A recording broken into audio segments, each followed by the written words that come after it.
नमस्कार, जनता टीवी देख रहे हैं आप और मैं हूं आपके साथ रितेश कुमार गौतम। और खबरों की शुरुआत करेंगे बड़ी खबर के साथ। ब्रेकिंग न्यूज से आपको रूबरू करा दें जो इस बीच सामने आ रही है। विधानसभा की कार्यवाही अनिश्चितकाल के लिए स्थगित हो चुकी है।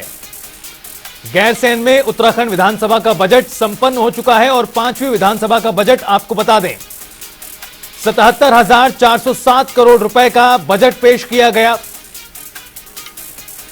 विधानसभा में 4 दिन तक सत्र चला है। कुल 13 विधेयकों पर लगी है मोहर। इस दौरान यूके प्रतियोगी परीक्षा अध्यादेश पारित हो चुका है। उत्तराखंड विधानसभा का सत्र अनिश्चितकाल के लिए स्थगित हो चुका है। आपको बता दें 4 दिवसीय सत्र रहा। बजट पेश किया गया। कई बड़े ऐलान बजट में देखने के लिए मिले हैं। हंगामेदार कहीं ना कहीं पूरा बजट सेशन रहा है। और आपको यह भी बता दें कि कुल 13 विधेयकों पर इस दौरान विधायी कार्य के वक्त मोहर लगी है। इनमें कौन कौन से विधेयक शामिल हैं? यूपी नगर निगम अधिनियम, यूके सहकारी सेवा विधान, 77,407 करोड़ रुपए का सालाना बजट पेश किया गया। अनिश्चितकाल के लिए सदन अब स्थगित हो चुका है। बजट सेशन काफी ज्यादा हंगामेदार रहा। महत्वपूर्ण सत्र, बजट सत्र जिसे हम बोलते हैं, आज उसका समापन हो गया है और सफल बजट सत्र रहा। मैं इसके लिए माननीय अध्यक्ष विधानसभा जी का, माननीय नेता प्रतिपक्ष जी का, माननीय नेता सदन का और तमाम मेरे मंत्रीगण के अपने सहयोगियों का, तमाम अपने विधायकों का और सभी विभागीय कर्मचारी अधिकारियों का मैं बहुत धन्यवाद कर रहा हूँ, जिनके सहयोग से ये हमारा बजट सत्र अच्छी तरह से संपन्न हुआ। और कुल मिला के मैं एक बात कह सकता हूँ कि आमोद प्रमोद भी हुआ और थोड़ा दूसरी तरह का भी इस बार स्वाद चखा, लेकिन फिर भी मैं सबको बहुत धन्यवाद दे रहा हूँ। और देहरादून से हमारे सहयोगी अजीत कंबोज हमारे साथ जुड़ गए हैं ज्यादा बातचीत और जानकारी के लिए। अजीत, उत्तराखंड विधानसभा का बजट सेशन पूरा हो चुका है। सत्र अब अनिश्चितकाल के लिए स्थगित हो चुका है, लेकिन यह सत्र अपने आप में काफी खास रहा। एक तो सबसे पहले गैरसैंण में यह पूरा सत्र आयोजित किया गया, जिसकी लंबे समय से विपक्षी नेताओं की ओर से मांग उठाई जा रही थी। और दूसरी तरफ जिस तरह बजट पेश हुआ है, तमाम तरह के रिएक्शन सामने आ रहे हैं। जहां सरकार इसे अच्छा मान रही है, सेशन को सफल मान रही, तो विपक्ष की ओर से अभी भी कई सवाल बरकरार हैं। बजट सत्र की बात की जाए तो सरकार पहले ऐलान कर चुकी थी कि इसका आयोजन जो होगा वो गैरसैंण में होगा, लेकिन इसको लेकर भी कई तरह के सवाल खड़े हो रहे थे। लेकिन सरकार ने अंतिम क्षणों में सीधे तौर पर कहे तो गैरसैंण में बजट सत्र आहूत करने का फैसला किया और जिसको लेकर जो तमाम तरह के प्रयास थे उस पर भी एक लगाम लगने का काम हुआ। अब जो सत्र था वो कल देर रात को अनिश्चितकालीन स्थगित कर दिया गया है और जिस तरह का पूरा सत्र था उसका संचालन कर रहा तो 10 बजकर 6 मिनट से सत्र चला है। तो साफ समझा जा सकता है कि सरकार गंभीर थी सत्र के आयोजन को लेकर और तमाम तरह की व्यवस्थाएं, तमाम तरह की बातचीत सत्र के माध्यम से होनी थी। लेकिन विपक्ष भी पूरी तैयारी के साथ मौजूद था और लगभग पहले ही दिन से 13 मार्च से सत्र का संचालन शुरू हुआ था। तो पहले दिन से ही सत्र में विपक्ष की अगर भूमिका देखे तो काफी हमलावर रही और सीधे तौर पर सरकार ने हर सवाल का जवाब चाह रहा था। और इसी के चलते कल तक की अगर बात अवधि को देखा जाए तो सीधे तौर पर विपक्ष के हमले लगातार जारी रहे और पहली बार ऐसा हुआ है कि विपक्ष के सभी विधायकों को स्पीकर ऋतु खंडूरी ने एक झटके में सभी को एक दिन के लिए सत्र से निलंबित करने का भी काम किया। ये शायद जिससे हमें जानकारी अब तक उत्तराखंड के इतिहास में पहली बार हुआ है कि एक साथ विपक्ष के सभी विधायकों को निलंबित किया गया है। हालांकि कल एक और बड़ी घटना जो सत्र के माध्यम से सामने आई कि सदन के भीतर विधानसभा में ऋतु खंडूरी ने सीधे तौर पर सदन को गुमराह करने की बात मानी है और अधिकारी को निर्देशित किया है कि आप इस पूरे मामले, पूरे प्रकरण की जांच करा जो विपक्ष के विधायक आदेश चौहान से जुड़ा हुआ था, जिन्होंने विशेषाधिकार हनन का अपना मुद्दा उठाया था और उसको लेकर ही वो हंगामा हुआ था, जिससे चलते तमाम कांग्रेसी विधायक निलंबित भी हुए थे। तो ऐसे में जब कल दोबारा से स्पीकर ऋतु खंडूरी के सामने पूरा प्रकरण आया तो उन्होंने इस बात को गंभीरता से लिया और विशेषाधिकार हनन को माना है। और उन्होंने साफ तौर पर विधानसभा के अधिकारियों को निर्देशित किया है कि पूरे प्रकरण की दोबारा से जांच कराई जाए और हर तथ्य को सामने लाया जाए और अगर कहीं से भी सदन को गुमराह करने वाली बात पुख्ता होती है तो उसके बाद जो भी संबंधित अधिकारी हैं वो भी तैयार रहे जांच घेरने के लिए। तो साफ है कि सदन में कई चीजें ऐसी रही जो पहली बार देखने को मिली है। विपक्ष का जो रवैया था वो भी काफी चुनौतीपूर्ण रहा था। गैरसैंण में जाकर उन्होंने पूरी रणनीति बनाई। सड़क पर जहां प्रदेश अध्यक्ष करण महाराज ने सरकार को घेरने का काम किया तो सदन के भीतर जो कांग्रेस के तमाम विधायक थे वो नेता प्रतिपक्ष यशपाल आर्य के साथ बैठकर धरना प्रदर्शन करते नजर आए। सड़क से लेकर सदन तक सरकार को घेरने का काम किया और सरकार ने भी इसी होहल्ले के बीच में 77,000 करोड़ से ज्यादा का अपना आम बजट पास करा है, जिसमें कई बड़े फैसले लिए गए हैं। बिल्कुल अजीत, कई बड़े फैसले लिए गए हैं, काफी हंगामेदार कहीं ना कहीं पूरा सत्र रहा था। बने रहिए आप हमारे साथ। इस बीच बड़ी खबर का रुख कर लेते हैं। ब्रेकिंग न्यूज आपको बता दें, उत्तराखंड बीजेपी ने संगठन का विस्तार किया है। देहरादून से यह बड़ी जानकारी आ रही है। प्रदेश में बीजेपी ने संगठन का विस्तार किया है। 17 सदस्यीय प्रदेश कार्यकारिणी बनाई गई है। विकास भगत को प्रदेश प्रवक्ता नियुक्त किया गया है। साथ ही साथ 17 सदस्यीय प्रदेश कार्यकारिणी का गठन किया गया है। जयवीर चौहान, समीर मिश्रा, कृष्णमणि थपलियाल, विक्रम कंडारी, रघुवीर सिंह सजवान का नाम शामिल है। कार्यकारिणी में 17 सदस्य हैं। आपको बता दें, संगठन का विस्तार किया गया है। और देहरादून से हमारे सहयोगी अजीत कांबोज लगातार हमारे साथ जुड़े हुए हैं। अजीत, उत्तराखंड में बीजेपी ने संगठन का विस्तार किया है, 17 सदस्यीय कार्यकारिणी बनाई गई है, प्रदेश प्रवक्ता नियुक्त किए गए हैं। किस तरह से पूरा फैसला सामने आया और क्या कुछ माना जा रहा है इस पूरे फैसले के पीछे? बिल्कुल ब्रिटिश, अगर उत्तराखंड भाजपा के प्रदेश अध्यक्ष महेंद्र भट्ट की तरफ से देखा जाए तो ये पहला विस्तार है जो उनकी नई टीम में हुआ है। हालांकि जो पूरी कार्यकारिणी है वो पहले ही घोषित की गई थी और लगभग 3 से 4 महीने बाद ये पहला विस्तार महेंद्र भट्ट की नई टीम में दिया गया है, जिसमें विकास भगत जो पूर्व प्रदेश अध्यक्ष, पूर्व मंत्री बंशीधर भगत के बेटे हैं, उनको प्रदेश प्रवक्ता की जिम्मेदारी सौंपी गई है। इसके अलावा अगर कार्यकारिणी पर देखा जाए तो 17 अन्य लोगों को शामिल किया गया है। तो साथ है कि आगामी नगर निकाय चुनाव और सीधे तौर पर देखें तो लोकसभा चुनाव की रणनीति बनाते हुए सरकार या आपकी जिस सीधे पर भाजपा संगठन की अगर बात की जाए वो संगठन विस्तार करने में लगा हुआ है। तो ऐसे चेहरों को यहाँ पर तवज्जो दी जा रही है जो अपने अपने क्षेत्र में सक्रिय हैं, जो मेहनत कर रहे हैं और लगातार संगठन को लेकर गंभीरता से काम भी कर रहे हैं। तो इसी कड़ी में अगर विकास भगत की बात की जाए तो सीधे तौर पर कालाडूंगी क्षेत्र से प्रतिनिधित्व करते हैं बंशीधर भगत, पूर्व प्रदेश अध्यक्ष भाजपा के बेटे हैं। तो ऐसे में साफ है कि वो अपने क्षेत्र में काफी होल्ड है उनका, लगातार वो सक्रिय रहते हैं और आने वाले समय में और मेहनत वो वहाँ पर कर सकते हैं। तो इसमें उनकी बड़ी जिम्मेदारी प्रदेश प्रवक्ता के तौर पर दी गई है। इसके अलावा 17 लोगों को कार्यकारिणी में शामिल किया गया है। पहला विस्तार है महेंद्र भट्ट की टीम का। ऐसे में देखा जाए तो कई ऐसे चेहरे इसमें ढूंढे गए हैं जो अपने अपने क्षेत्रों में सक्रिय रहते हैं, संगठन को लेकर लगातार जमीनी स्तर पर काम कर रहे हैं। तो संगठन पूरी तैयारी में है। आगे आने वाले समय में लोकसभा चुनाव भी होने हैं, नगर निकाय चुनाव भी होने हैं। तो सभी चीजों को देखते हुए तमाम तरह के संगठन विस्तार की कवायद यहाँ पर जारी है। जी चलिए, बहुत बहुत शुक्रिया अजीत तमाम जानकारी विस्तार से देने के लिए। तो तमाम चीजों को देखते हुए संगठन का विस्तार किया गया, कई बड़े नेताओं को जिम्मेदारियां सौंपी गई है। आगे बढ़ते हुए रुख करते हैं एक बड़ी जानकारी का। लखनऊ से आपको बड़ी जानकारी से रूबरू करा दें। हेमवती नंदन बहुगुणा की पुण्यतिथि है आज। योजना भवन पहुंचे सीएम और श्रद्धांजलि अर्पित की है। हेमवती नंदन बहुगुणा की पुण्यतिथि के मौके पर दोनों डिप्टी सीएम ने भी श्रद्धांजलि अर्पित की। तस्वीरें आपको लखनऊ से दिखा रहे हैं जहां हेमवती नंदन बहुगुणा की पुण्यतिथि के मौके पर श्रद्धांजलि मुख्यमंत्री योगी आदित्यनाथ और उप मुख्यमंत्रियों की ओर से अर्पित की गई है। महान स्वतंत्रता संग्राम सेनानी, प्रदेश के पूर्व मुख्यमंत्री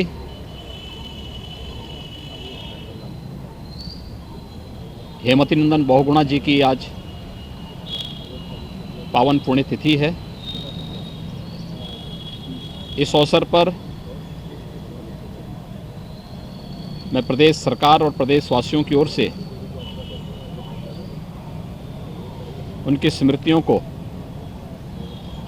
नमन करते हुए उन्हें विनम्र श्रद्धांजलि अर्पित करता हूं। हम सब जानते हैं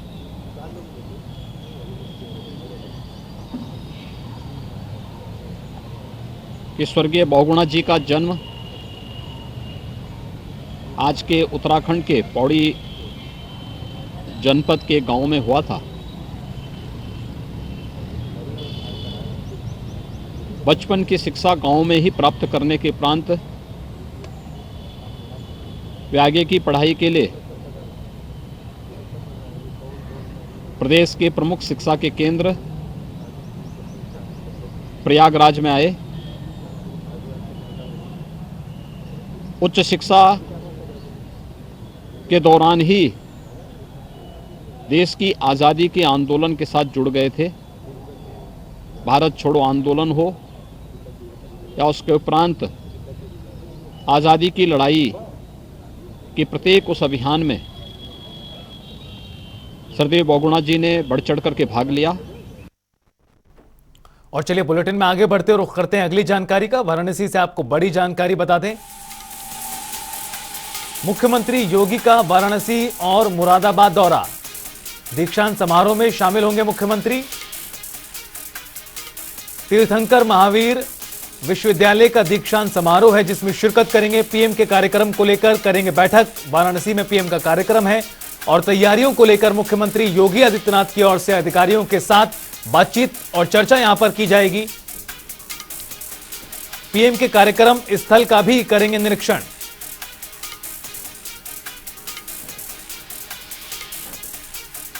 और मुरादाबाद से हमारे सहयोगी नईम खान हमारे साथ जुड़ गए हैं ज्यादा जानकारी के लिए।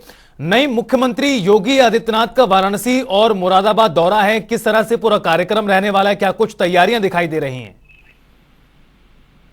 जी मैं आपको बताना चाहूंगा, देखिए मुख्यमंत्री योगी आदित्यनाथ 11:30 बजे लखनऊ से चलकर जो है वो मुरादाबाद हवाई पट्टी पर पहुंचेंगे। वहां से जो है वो सीधे टीएनयू के लिए रवाना होंगे। टीएनयू में जो है दीक्षांत समारोह का आयोजन किया गया है, वहाँ आएंगे मुख्यमंत्री योगी आदित्यनाथ। उसके बाद में जो है सारी तैयारियां मुकम्मल कर ली गई है उनकी, क्या नाम है, अधिकारियों से भी बात की जाएगी। उसके बाद में दीक्षांत समारोह से निपटने के बाद में जो है अधिकारियों से और The person you are speaking with has जी, तो आपको बता दें कि मुख्यमंत्री योगी आदित्यनाथ वाराणसी और मुरादाबाद के दौरे से हैं और दौरे पर हैं, और मुरादाबाद में क्या कुछ कार्यक्रम है वो भी आपने जाना, हमारे सहयोगी ने बताया। तो वहीं वाराणसी से हमारे सहयोगी धर्मेंद्र चौबे हमारे साथ जुड़ गए हैं। धर्मेंद्र, वाराणसी की बात करें तो मुख्यमंत्री योगी आदित्यनाथ का क्या कुछ आज पूरा कार्यक्रम वाराणसी में रहने वाला है? देखिए रितेश, वाराणसी में प्रधानमंत्री का 24 तारीख को आगमन होना है। उसको लेकर फाइनल जो टच होता है वो देने के लिए मुख्यमंत्री योगी आदित्यनाथ देर शाम को वाराणसी में आज पहुंचेंगे और उसके तदुपरांत प्रधानमंत्री के हाथों लगभग 17 परियोजनाएं जो पूर्ण हो चुकी हैं उसका शिलान्यास होना है, लोकार्पण होना है, और लगभग आधा दर्जन से अधिक जो परियोजनाएं है उसका शिलान्यास होना है। तो उस तैयारियों को लेकर पूरी गहनता से समीक्षा करने के लिए वाराणसी में आज मुख्यमंत्री योगी आदित्यनाथ आएंगे और देर शाम अधिकारियों संग बैठक करेंगे। परियोजनाओं की जो परियोजनाएं पूर्ण हो चुकी है उसकी पूरी जांच और परख करेंगे, उसकी फाइल का अध्ययन करेंगे कि इस परियोजनाएं में किसी प्रकार की कोई कमी और कोर कसर नहीं रह गई है। उसके साथ साथ संघाई संगठन के मंत्रियों का समूह है, उसके साथ वो देर रात बैठक भी कर सकते हैं। उसके बाद देर रात जो परियोजनाएं पूर्ण हो गई हैं और जिसका शिलान्यास होना है उसका स्थलीय निरीक्षण करेंगे। उसके बाद जो फाइनल टच होता है उसको अधिकारियों को आवश्यक दिशा निर्देश देंगे और उसके बाद कल सुबह भी कुछ जो मीटिंग है शेष परियोजनाओं को लेकर, प्रधानमंत्री के विजिट को लेकर और वाराणसी में कहां क्या किन चीजों का शिलान्यास और लोकार्पण होना है उसको देखेंगे, जांचेंगे, परखेंगे। उसके बाद आवश्यक जो दिशा निर्देश होंगे वो देंगे। सचिन, बिल्कुल, निश्चित तौर पर काफी महत्वपूर्ण पूरा दौरा रहने वाला है। बहुत बहुत शुक्रिया आप दोनों ही सहयोगियों का तमाम जानकारी देने के लिए। उधर रुख करते हैं लखनऊ से बड़ी जानकारी का, जहां लखनऊ के दौरे पर हैं रक्षा मंत्री राजनाथ सिंह। लखनऊ के दौरे पर हैं रक्षा मंत्री राजनाथ सिंह। 2 दिवसीय उनका पूरा दौरा है। कॉल्विन कॉलेज में समारोह का आयोजन किया गया है और आपको बता दें यहां परियोजनाओं का करेंगे लोकार्पण। 2 दिवसीय लखनऊ के दौरे पर केंद्रीय रक्षा मंत्री राजनाथ सिंह करोड़ों की परियोजनाओं का करेंगे लोकार्पण। बड़ी सौगात यहां लोगों को मिलने जा रही है। मुख्यमंत्री योगी भी मौके पर मौजूद रहेंगे। कॉल्विन कॉलेज में समारोह का आयोजन किया गया है और यहां पर करोड़ों की परियोजनाओं का करेंगे लोकार्पण। मुख्यमंत्री योगी आदित्यनाथ भी कार्यक्रम में मौजूद रहेंगे। लखनऊ के दौरे पर हैं रक्षा मंत्री राजनाथ सिंह। आपको बता दें कि 5000 पीएम शहरी आवास का भी लोकार्पण होगा। इसके साथ 4700 पीएम आवास का शिलान्यास भी होगा। एक तरफ लोकार्पण, दूसरी तरफ शिलान्यास। बटलर पैलेस सीजी सिटी का भी होगा लोकार्पण। काला पहाड़ झील का भी लोकार्पण होगा। यानी कई योजनाएं और परियोजनाएं इसमें शामिल है जो बड़ी सौगात यहां दी जाएगी। और लखनऊ से हमारे सहयोगी अनूप कुमार सिंह हमारे साथ जुड़ गए हैं ज्यादा जानकारी के लिए। अनूप, केंद्रीय रक्षा मंत्री राजनाथ सिंह 2 दिवसीय लखनऊ के दौरे पर हैं। बड़ी सौगात उनकी ओर से कहीं ना कहीं लोगों को मिलने जा रही, कई योजनाओं की शुरुआत करते नजर आएंगे। और देखिए, बिल्कुल सही बात है कि देश के रक्षा मंत्री राजनाथ सिंह लखनऊ के लोकप्रिय सांसद का 2 दिवसीय दौरा है। वैसे में तमाम जो परियोजनाएं हैं उनका शिलान्यास किया जाएगा। मुख्यमंत्री योगी आदित्यनाथ भी इस कार्यक्रम में शामिल होंगे, क्योंकि लखनऊ में चाहे सौंदर्यीकरण से लगा के रोड की बात करें या फिर ओवर ब्रिजों की बात करें, तो राजनाथ सिंह अपने फंड से लगातार लखनऊ के विकास को लेकर के काम करते रहते हैं। अभी पिछले दिनों जिस तरीके से जाम से लखनऊ जूझ रहा था, उसके बाद कई जो ओवर ब्रिज का निर्माण अभी हाल में ही शुरू हुआ है और कई ओवर ब्रिज का पहले शिलान्यास भी हो चुका है, लोकार्पण भी हो चुका है।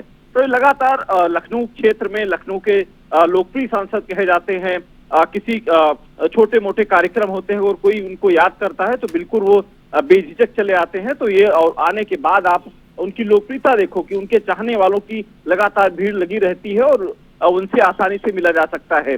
तो ये लगातार राजनाथ सिंह का लगातार दौरा और फिर ये जो योजनाएं हैं वो करीब चाहे बिजली जो लाइनें हैं जो टूटी पड़ी हैं उनके बात करें, उनको सुधारा जाएगा या फिर ग्रीन कॉरिडोर का शिलान्यास किया जाएगा गौ घाट के बीच इस तरह विकास को लेकर।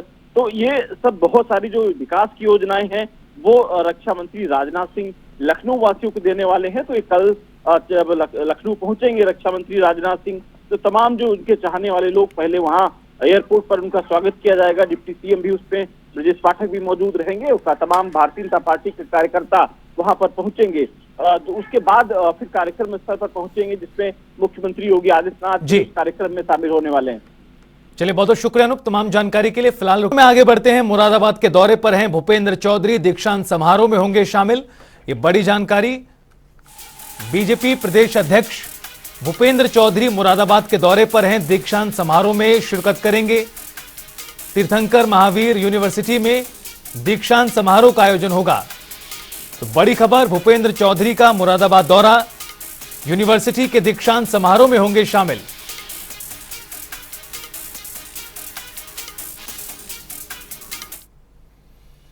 चलिए रुख करते हैं अगली जानकारी का। कोलकाता के दौरे पर हैं अखिलेश यादव, 3 बजे सपा कार्यकर्ताओं की बैठक भी लेंगे और 5 बजे प्रदेश की सीएम ममता बनर्जी से होगी उनकी मुलाकात।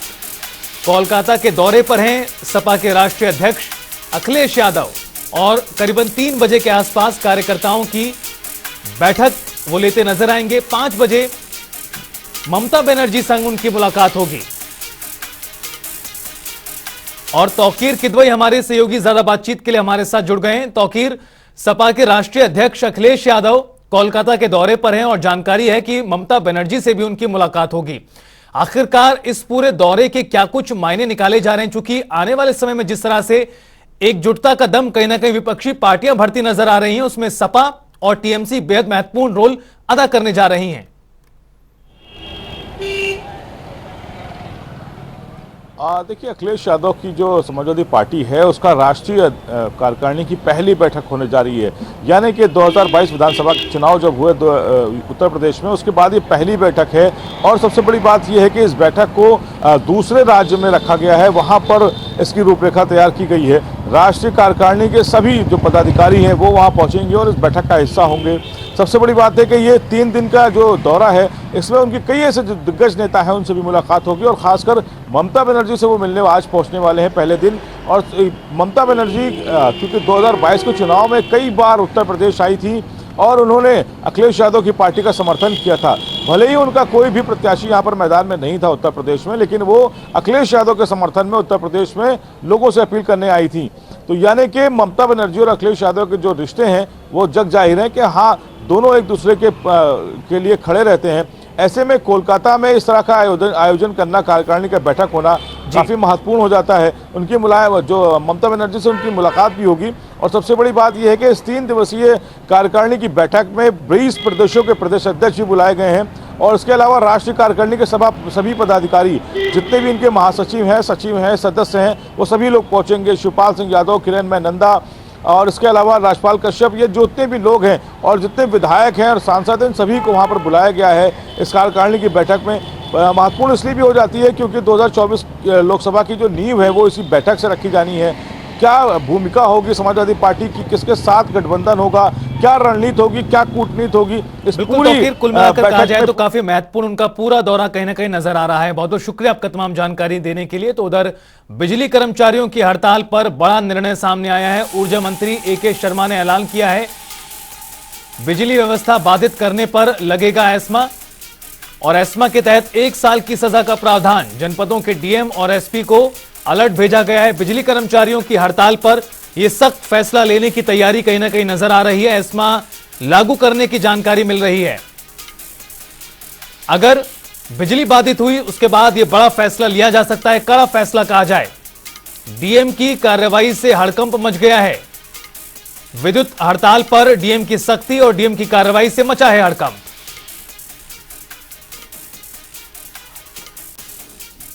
और आरती त्रिपाठी हमारी सहयोगी जुड़ गई हैं ज्यादा जानकारी के लिए। आरती, जिस तरह से ये पूरा मामला बढ़ता हुआ नजर आ रहा है, 3 दिवसीय सांकेतिक हड़ताल आई, हड़ताल को लेकर जिस तरह से सख्ती से फैसला लेने की तैयारी कहीं ना कहीं नजर आ रही है, उसको देखते हुए हड़कंप।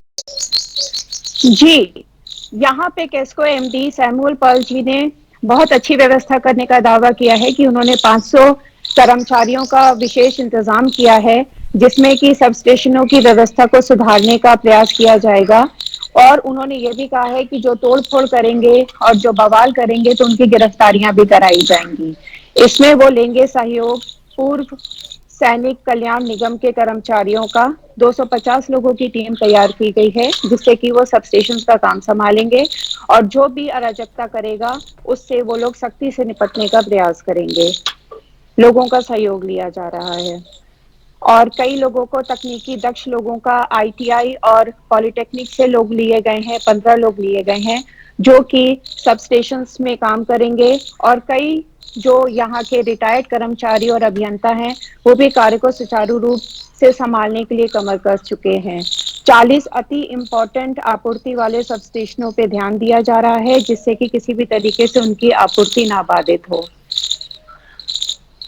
और हम लोगों के यहाँ पे बहुत सारे जो फॉल्ट हो रहे हैं उसके लिए 80 लोगों की 20 टीम तैयार की गई जा रही है। एक सवाल है यहाँ पर, जिस तरह से हड़ताल को बुलाया गया है, क्या उसका असर, क्या उससे जो बिजली है बाधित होती फिलहाल नजर आ रही है? चूंकि व्यवस्थाएं निश्चित तौर पर यहाँ पर वैकल्पिक कर दी गई ताकि परेशानी किसी प्रकार की ना झेलनी पड़े।